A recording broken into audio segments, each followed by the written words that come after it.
నమస్కారం ETV news కు స్వాగతం ముఖ్యాంశాలు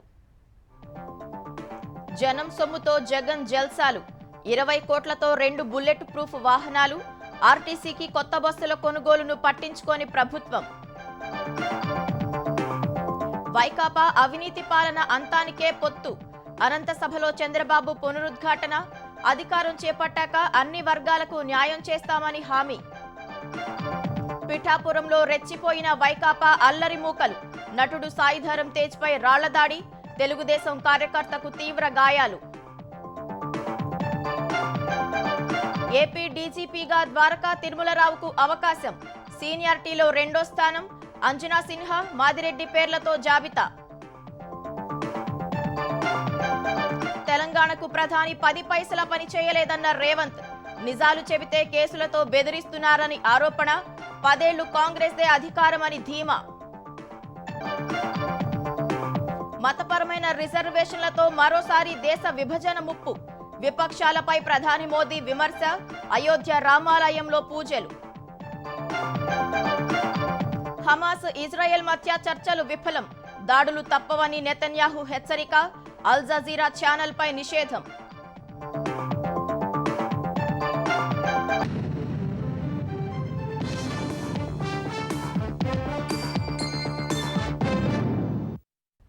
పేదల పక్షపాతినని చెప్పుకునే జగన్ ఆర్టీసీ బస్సుల వినియోగం విషయంలో పెత్తందారీతనాన్ని చాటుకుంటున్నారు. జనం సొమ్ముతో జల్సా చేస్తున్నారు. ఎప్పుడో ఒకసారి ప్రజల్లోకి వచ్చే ఆయన విలాసవంతమైన బస్సుల్లో ఊరేగుతున్నారు. నిత్యం ప్రయాణించే 40 లక్షల మందికి డొక్కు బస్సులే దిక్కవుతున్నాయి. పొరుగు రాష్ట్రాల ఆర్టీసీలు కొత్త బస్సుల కొనుగోలు చేస్తుంటే ఏపీఎస్ఆర్టీసీ మాత్రం కాలం చెల్లిన బస్సులతో కాలం వెళ్లదీస్తోంది. ప్రయాణికులపై 3 సార్లు ఛార్జీల భారం మోపిన జగన్ కొత్త బస్సులు కొనకుండా ఆర్టీసీని నిర్లక్ష్యం చేస్తున్నారు. ఇది జగన్ బస్సు.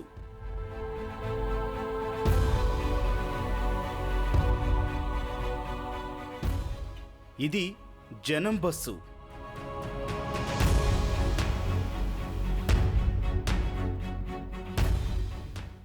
రెండు ఆర్టీసీవే. కాకపోతే జగన్ బస్సు ధగధగలాడుతుంటే జనం బస్సు చక్రాలు ఊడిపోయి అద్దాలు పగిలిపోయి డొక్కైపోయింది. 5 ఏళ్లు తాడేపల్లి ప్యాలెస్లో సేద తీరిన జగన్ తన ఎన్నికల యాత్ర కోసం ఆర్టీసీతో ఈ బస్సు కొనిపించారు. కానీ రోజు 40 లక్షల మంది తిరిగే ప్రయాణికుల్ని మాత్రం ఈ డొక్కు బస్సుల్లో తిప్పుతున్నారు. సీఎం కోసం ఆర్టీసీ వద్ద ఎప్పటినుంచో 2 బుల్లెట్ ప్రూఫ్ బస్సులున్నాయి. పేదల పక్షపాతిని చెప్పుకునే జగన్ కు వాటిలో వెళ్లడానికి మనస్కరించలేదేమో గాని 20 కోట్ల రూపాయల ప్రజాధనంతో ఆర్టీసీ ద్వారా కొత్తగా 2 బుల్లెట్ ప్రూఫ్ బస్సులు కొనుగోలు చేయించారు. ఎప్పుడో ఒకసారి బయటికొచ్చే తాను హాయిగా వెళ్లాలి, జనమేమో బిక్కుబిక్కుమంటూ ప్రయాణించాలనే స్వార్థం జగన్ది.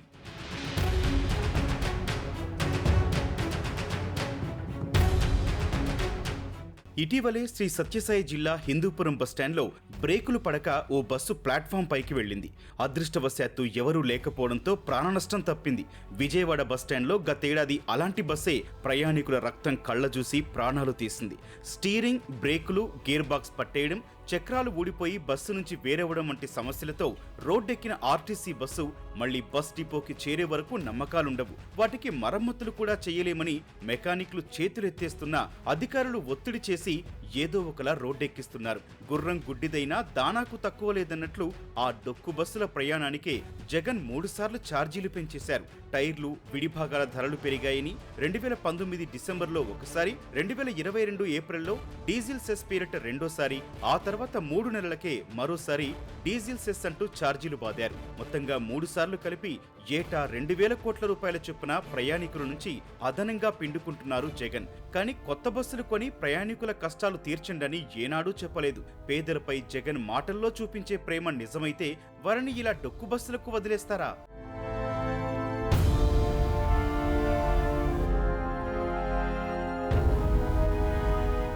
2019 నవంబర్లో సీఎం హోదాలో ఆర్టీసీపై జగన్ సమీక్షించినప్పుడు 12 లక్షల కిలోమీటర్లకు పైగా తిరిగిన బస్సులు 3,600 ఉన్నాయి. వాటిని మార్చితేనే ప్రయాణికుల భద్రతా ప్రమాణాలు పాటించినట్లని జగన్ అప్పట్లో ఉపన్యాసం ఇచ్చారు. మరి చేసిందేంటి?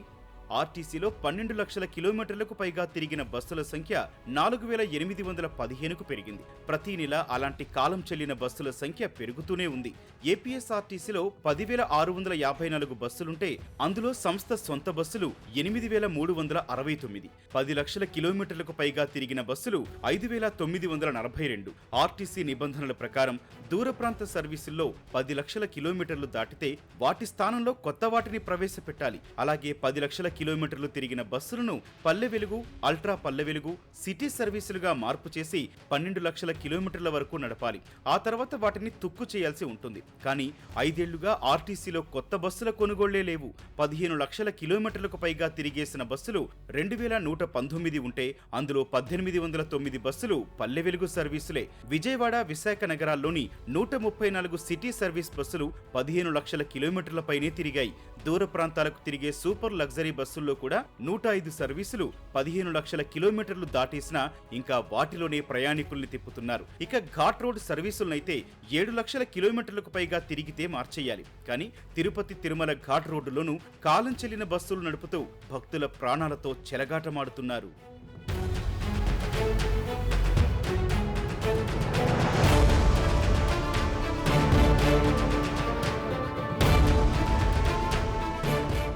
ఆర్టీసీ ఉద్యోగులను ప్రభుత్వంలో విలీనం చేసుకుని వారికి జీతాలను ప్రభుత్వమే చెల్లిస్తోందంటూ జగన్ ప్రభుత్వం గొప్పలు చెప్పుకుంటోంది. ఓ చేత్తో జీతాలిస్తూనే మరో చేత్తో ఆర్టీసీ రాబడిలో 25% లాగేసుకుంటోంది.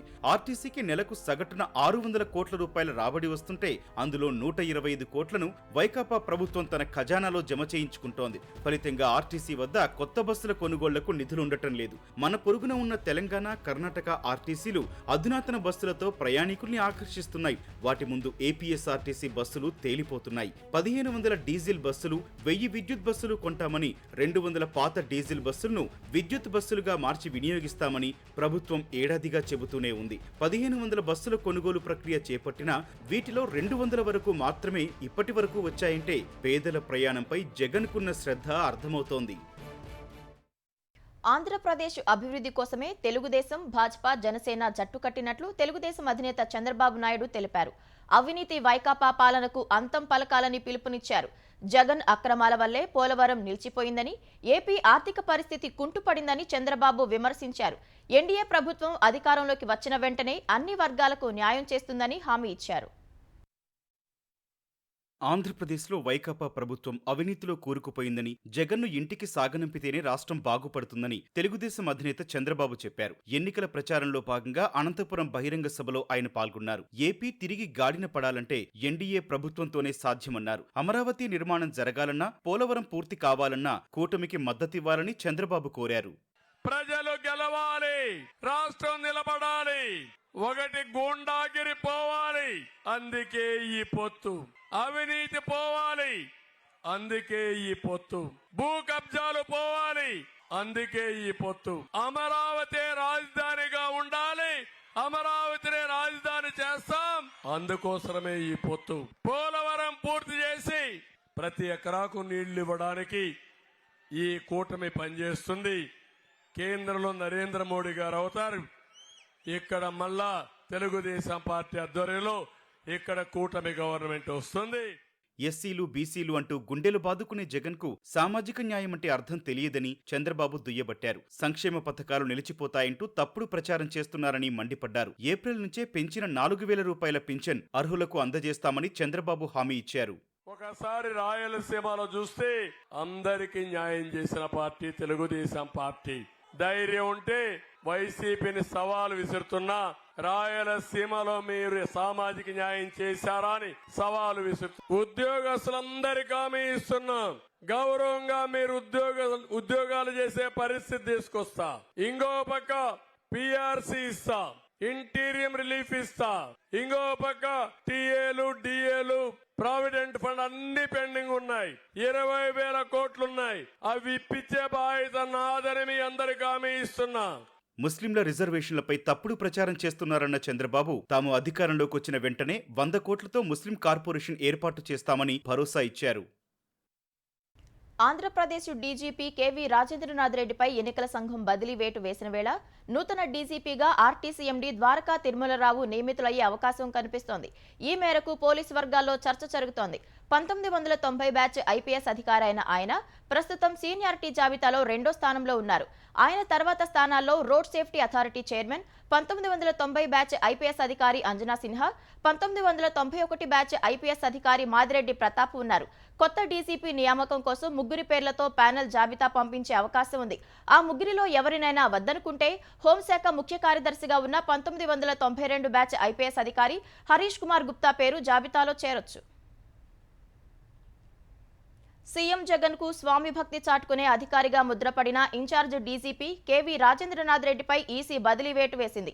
తక్షణం విధుల నుంచి తప్పించి దిగువ ర్యాంకు అధికారికి బాధ్యతలు అప్పగించాలని ఏపీసీఎస్ ను ఆదేశించింది. ఆయన స్థానంలో మరొకరి నియామకానికి 3 డీజీ ర్యాంక్ ఐపీఎస్ అధికారుల పేర్లు వివరాలతో ఉదయం 11 గంటలోగా జాబితా పంపాలని ఈసీ సూచించింది. అధికార వైకాపా అరాచకాలు, దాష్టికాలు, దౌర్జన్యాలు, అక్రమాలకు వెన్నుదన్నుగా నిలిచి మొత్తం పోలీసు వ్యవస్థనే ఆ పార్టీకి అనుబంధ విభాగంగా మార్చేసిన డీజీపీ కేవీ రాజేంద్రనాథ్ రెడ్డిపై ఎన్నికల సంఘం చర్యలు తీసుకుంది. పోలీసు దళాల అధిపతిగా ఉంటూ వైకాపా కార్యకర్తలా పనిచేస్తున్నారంటూ ప్రతిపక్షాలు చేసిన ఫిర్యాదులపై సమగ్ర విచారణ జరిపిన ఎన్నికల సంఘం చివరికి ఆయన్ను బదిలీ చేసింది. ఎన్నికల కోడ్ వచ్చిన తర్వాత కూడా రాజేంద్రనాథ్ రెడ్డి అధికార పార్టీకి మేలు చేకూర్చేలా వ్యవహరిస్తున్నారని, ఆయనే డీజీపీ కొనసాగితే నిష్పక్షపాతంగా, పారదర్శకంగా ఎన్నికలు జరగవని ప్రతిపక్షాలు మొదటి నుంచి చెబుతున్నాయి. ఎన్నికల సంఘం ఆ ఫిర్యాదులపై చాలా ఆలస్యంగా స్పందించింది. ఎన్నికల్లో వైకాపాకు ప్రయోజనం చేకూర్చేలా ఆయన ఇప్పటికీ అన్ని ఏర్పాట్లు చేశారన్న విమర్శలున్నాయి.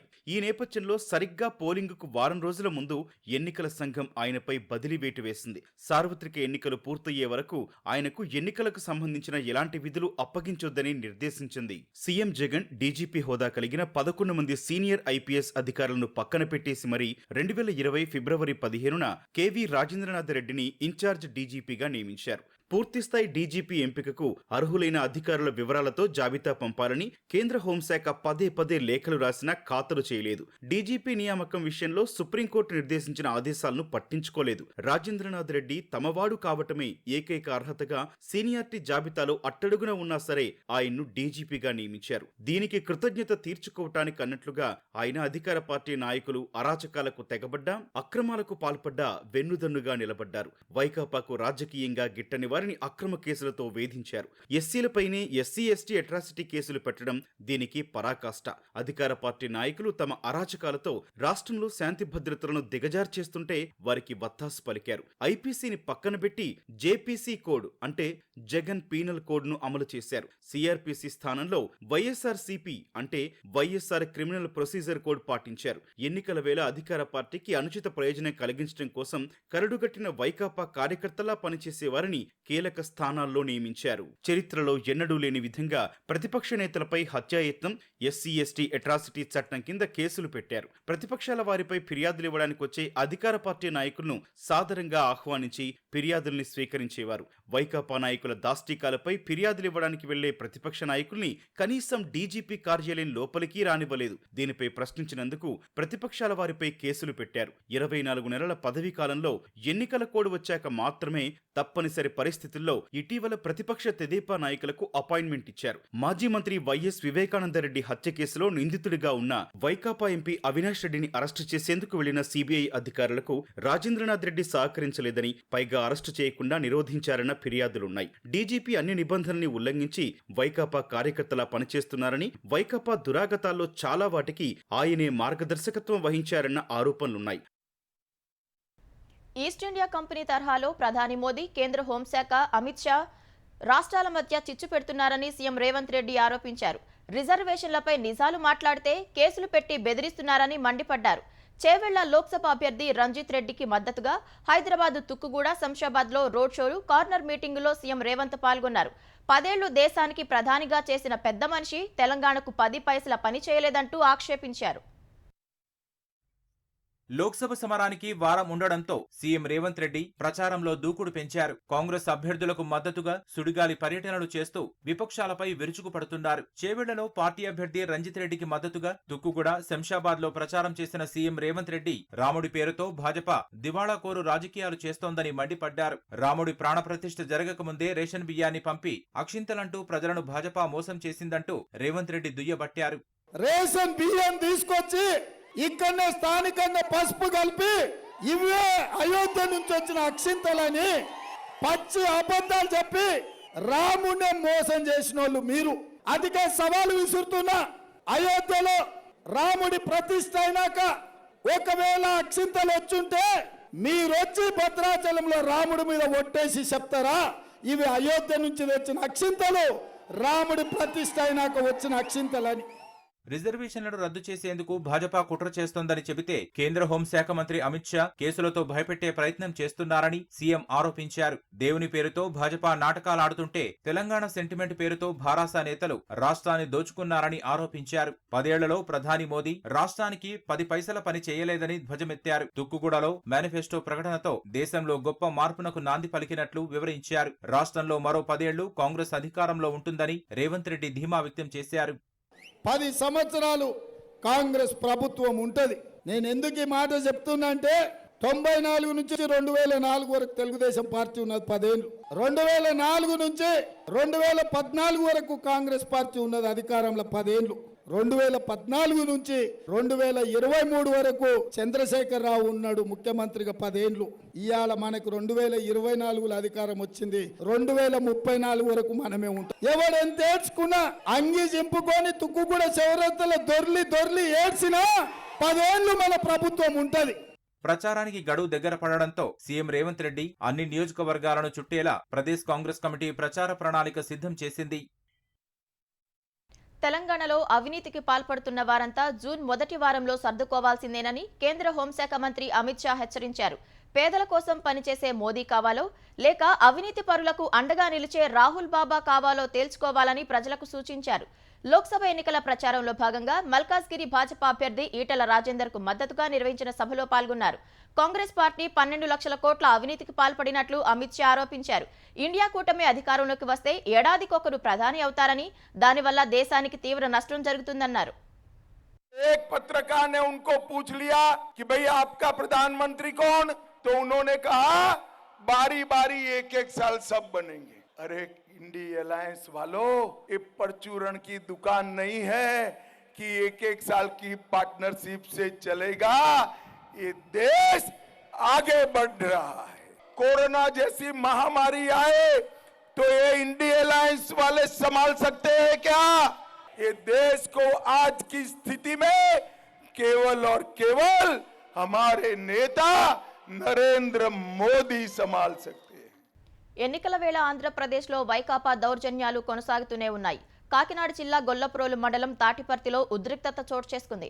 జనసేన అధినేత పవన్ కళ్యాణ్ కు మద్దతుగా ఆయన మేనల్లుడు సినీ నటుడు సాయిధరం తేజ్ చేపట్టిన రోడ్ షోలో వైకాపా అల్లరి మూకలు దాడికి తెగబడ్డాయి. సాయిధరం తేజ్ లక్ష్యంగా రాయి రువ్వగా తాటిపర్తికి చెందిన తెలుగుదేశం కార్యకర్త నల్లల శ్రీధర్ గాయపడ్డారు. ఓటమి భయంతోనే వైకాపా దాడులకు పాల్పడుతుందని జనసేన తెలుగుదేశం నేతలు ఆరోపించారు. సోమవారం కల్లా నిందితులను అరెస్టు చేయకపోతే కాకినాడ జిల్లా ఎస్పీ కార్యాలయాన్ని, గొల్లప్రోలు పోలీస్ స్టేషన్ను ముట్టడిస్తామని తెలుగుదేశం నేత వర్మ హెచ్చరించారు. ఆంధ్రప్రదేశ్లో ఉద్యోగుల పోస్టల్ బ్యాలెట్ పోలింగ్లో తీవ్ర గందరగోళం నెలకొంది. ఫామ్ 12 సమర్పించిన పేర్లు గల్లంతు కావడంతో పోలింగ్ కేంద్రాల వద్ద ఉద్యోగులు అసహనం వ్యక్తం చేశారు. పలుచోట్ల పోలింగ్ ఆలస్యంగా ప్రారంభం కావడంపై నిరసనలు, ఆందోళనలు జరిగాయి. ఓట్లు చెల్లకుండా చేసేందుకు కుట్ర చేస్తున్నారని ఉద్యోగులు ఆరోపించారు. ఏపీ ఎన్నికల ప్రధానాధికారి కార్యాలయంలోని ఉద్యోగుల పోస్టల్ బ్యాలెట్ ఓట్లు గల్లంతు కావడం చర్చనీయాంశమైంది. పోస్టల్ బ్యాలెట్ కోసం దరఖాస్తు చేసిన వారి ఓట్లు లేవంటూ గుంటూరు జిల్లా అధికారులు చేతులెత్తేశారు. సీఈఓ కార్యాలయంలో పనిచేస్తున్న 86 మంది ఉద్యోగులు పోస్టల్ బ్యాలెట్ కోసం దరఖాస్తు చేసినా ఇప్పటి వరకు అధికారులు పోస్టల్ బ్యాలెట్ ఓట్లు జారీ చేయలేదు. ప్రస్తుతం పోస్టల్ బ్యాలెట్ ఓట్లు గల్లంతు కావడంపై సీఈఓ కార్యాలయం ఉద్యోగులు, అధికారులు ఆందోళన వ్యక్తం చేశారు. ఈ వ్యవహారంపై స్పందించిన సీఈఓ ముఖేష్ కుమార్ మీనా ఈ నెల 7, 8 తేదీల్లో పోస్టల్ బ్యాలెట్ ఓటు వేసేందుకు వెసులుబాటు కల్పిస్తూ ఉత్తర్వులు జారీ చేశారు. తెలంగాణలో లోక్సభ ఎన్నికల సందర్భంగా పోస్టల్ బ్యాలెట్ ద్వారా శనివారం రాత్రి వరకు 32,331 మంది ఓటు హక్కు వినియోగించుకున్నారు. దివ్యాంగులు, 80 ఏళ్లు దాటిన వృద్ధులు 23,047 మంది ఉండగా అందులో 15,637 మంది హోం కేటగిరీలో ఓటు వేశారు. ఎన్నికల ప్రవర్తన నియమావళికి విరుద్ధంగా పోస్టల్ బ్యాలెట్ పత్రం చిత్రాలను బహిర్గతం చేసిన ముగ్గురిపై కేసు నమోదు చేశారు. అందులో ఓ సీఆర్పీఎఫ్ జవాన్తో పాటు మరో ఇద్దరు ఉన్నారు. కాళేశ్వరం ప్రాజెక్టుపై విచారణ చేస్తున్న జస్టిస్ పీసీ ఘోష్ సారథ్యంలోని జ్యుడిషియల్ కమిషన్ నోటీసులు జారీ చేసే అవకాశాలు కనిపిస్తున్నాయి. గత నెలలో మొదటి దఫా పర్యటనలో నీటిపారుదల శాఖ అధికారులతో జస్టిస్ పీసీ ఘోష్ పలుమార్లు సమావేశమయ్యారు. ఇవాల్టి నుంచి ఈ నెల 12వ తేదీ వరకు రెండో విడత విచారణ జరగనుంది. 7వ తేదీన మేడిగడ్డ బ్యారేజ్ని జస్టిస్ పీసీ ఘోష్ సందర్శించనుండగా వాతావరణ పరిస్థితుల ఆధారంగా అన్నారం, సుందిళ్ల ఆనకట్టలను పరిశీలించనున్నట్లు సమాచారం. ఈ నెల 9న బీఆర్కే భవన్లోని కాళేశ్వరం విచారణ కమిషన్ కార్యాలయంలో నీటిపారుదల శాఖ అధికారులతో సమావేశమవుతారు. ఈ దశలో బ్యారేజ్ల వైఫల్యాలకు సంబంధించి ఇంజనీర్లు, నిర్మాణదారుల నుంచి వివరణ కోరుతూ నోటీసులు జారీ చేసే అవకాశం ఉన్నట్లు తెలుస్తోంది. మొదటి దఫా విచారణ సందర్భంగా కోరిన ఎన్డీఎస్ఏ, విజిలెన్స్ కమిటీల నుంచి సమాచారం అందలేదని తెలుస్తోంది. కాల్పుల విరమణ కోసం ఇజ్రాయెల్, హమాస్ మధ్య కైరోలో జరిగిన చర్చలు అసంపూర్తిగా ముగిశాయి. చర్చల అనంతరం హమాస్ ప్రతినిధులు ఖతార్ వెళ్లిపోయారు. గాజా నుంచి ఇజ్రాయెల్ బలగాల ఉపసంహరణ, యుద్ధం ముగింపునకు హమాస్ చేసిన కీలక డిమాండ్లను ఇజ్రాయెల్ తిరస్కరించినట్లు సమాచారం. ఈ నేపథ్యంలో రఫాతో పాటు గాజాలోని ఇతర ప్రాంతాల్లో త్వరలో దాడులు చేపడతామని ఇజ్రాయెల్ ప్రకటించింది. అటు హమాస్కు అనుకూలంగా పక్షపాతంతో వార్తలను ప్రసారం చేస్తుందన్న అభియోగాలతో అల్ జజీరా అంతర్జాతీయ వార్తా ఛానల్పై ఆదివారం ఇజ్రాయెల్ నిషేధం విధించింది. ప్రధాని నెతన్యాహు నేతృత్వంలో మంత్రిమండలి ఈ నిర్ణయం తీసుకుంది. కాంగ్రెస్ సహా ఇండియా కూటమి నేతలు దేశాన్ని మరోసారి విభజించేందుకు ప్రయత్నిస్తున్నారని ప్రధాని మోదీ ఆరోపించారు. మతపరమైన రిజర్వేషన్లు ఉండవని బాబాసాహెబ్ అంబేద్కర్, నెహ్రూ చెప్పారని, కానీ కాంగ్రెస్, ఇండియా కూటమి మతపరమైన రిజర్వేషన్లు కల్పించడానికి మొండిగా ప్రవర్తిస్తున్నాయని విమర్శించారు. ఉత్తరప్రదేశ్లోని అయోధ్య, సీతాపూర్, ఇటావా సహా పలు ప్రాంతాల్లో జరిగిన ప్రచార సభల్లో ప్రధాని మోదీ పాల్గొన్నారు. కాంగ్రెస్ పార్టీతో పాటు ఇండియా కూటమి తమను పావులుగా వాడుకుంటోందనే విషయాన్ని ముస్లింలు అర్థం చేసుకున్నారని ప్రధాని తెలిపారు. భారతీయ జనతా పార్టీ చేసిన అభివృద్ధి చూసిన తర్వాత ముస్లింలు వారికి దూరమయ్యారని పేర్కొన్నారు. ఇప్పుడు పేదలు, ఎస్సీ, ఎస్టీ, ఓబీసీలు కూడా భాజపాను ఆదరిస్తున్నారని చెప్పారు. ప్రభుత్వం అమలు చేస్తున్న అన్ని పథకాలతో ముస్లింలు కూడా ప్రయోజనం పొందుతున్నారని ప్రధాని మోదీ తెలిపారు. साथियों, तुष्टीकरण की इसी कोशिश में ये लोग एक कदम और आगे, हमारे संविधान निर्माताओं ने, बाबा साहब आम्बेडकर ने, नेहरू जी ने 75 साल पहले तो साफ साफ कहा था कि भारत में धर्म के आधार पर आरक्षण नहीं होगा। लेकिन अब कांग्रेस और इंडी गठबंधन धर्म के आधार पर आरक्षण देने पर अड़े हुए हैं।